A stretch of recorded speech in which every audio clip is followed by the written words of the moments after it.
Hey everyone, Digital David here. Today in this video, I'm going to show you how to set up and assemble your Cooler Master QUBE 500 Flatpack PC case. Cooler Master did send me this product, but any opinion expressed in this video is strictly my own. That being said, if you're interested in this product or you want to find out more about it, the link to it will be in the video description. Here's a look at the retail box and packaging.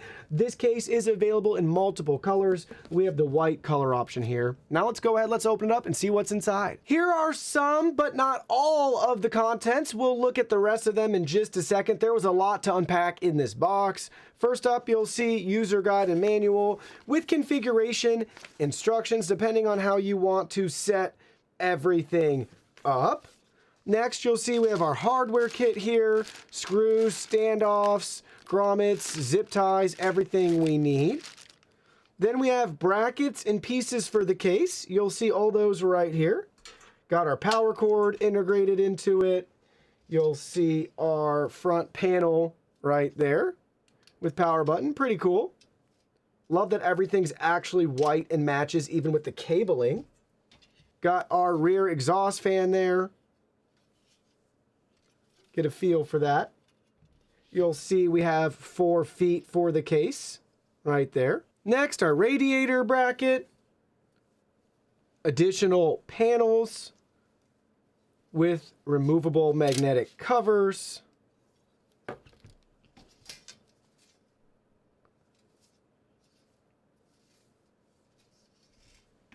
Tempered glass side panel with the white border around it. And then we have our other side panel. Now let's go ahead, let's get this set up. So we're gonna do your basic installation configuration with this, but there's a lot of different options you can do. You can do like a mirroring mode, you could use this as a test bench, you can do your I/O up at the top, which is pretty sweet. So there's a lot of different configurations. For us though, the first step is gonna be adding our back piece right there. We're gonna attach them together. You'll see when we line them up, we have a couple of screw holes here to fasten both those pieces in place. All right, 3 screws right there. We have 2 pieces now attached together and the case is slowly taking shape. Next up, we have our front panel that we're gonna attach. So just keep the cables out of the way. And it's just gonna line up like so. And then you'll just line it up and then you will attach a couple more screws in the front. Here's a look at those 4 screws that we fastened in place. Also want to point out at this stage, per the instructions, you'll want to install your power supply first before you install this panel. But for how we're going to set this up, I wanted just to build the case and walk you through step by step. You'll want to make sure you have room for this bracket in here. So we still can fit this in even at this stage, which is nice since I'm not sure what power supply we are going to use. But you'll notice right there, we have different levels for our power supply.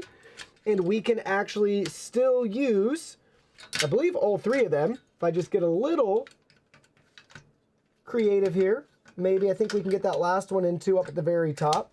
So there we go. We still have all 3 levels for our power supply, whatever one we end up going with.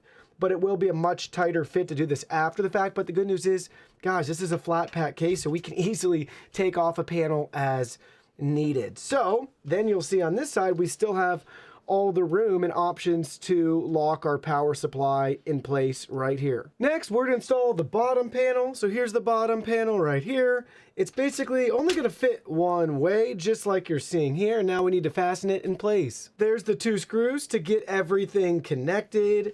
Now we'll flip it back over and let's get the feet installed. The feet will be installed as you're seeing right here, where our slant and our diagonal is always facing outward. So just line it up and just gently snap each one in place. Now we have all 4 feet installed. We will flip it around and let's work on getting the top installed. Just like the bottom, the top is only going to fit one way, and we have multiple tabs here on the side that we can just line up, and then it's going to rest in place just like you see right here. And now we need to grab a couple more screws and fasten it in place. There are the 2 screws that we fastened in place, and now the top is firmly secured. Next, I'm going to go ahead, I'm going to snap in the front panel. So we're going to line up these 4 circles with their 4 respective holes right there and just gently press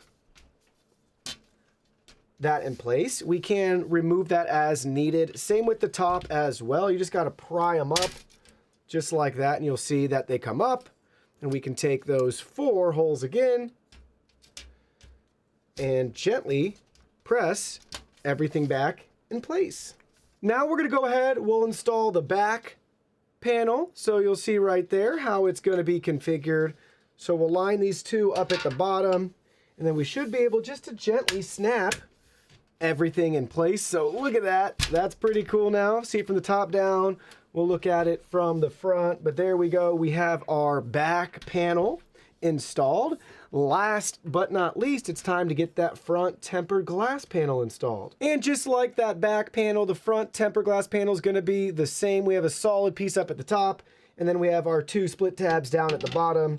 So we just need to line everything up very gently, and it'll snap right in. So take a look at that. We now have our Flatpack case fully assembled right here with our basic configuration. That'll be good for both a nice air cooler or if we want to add an AIO up at the top.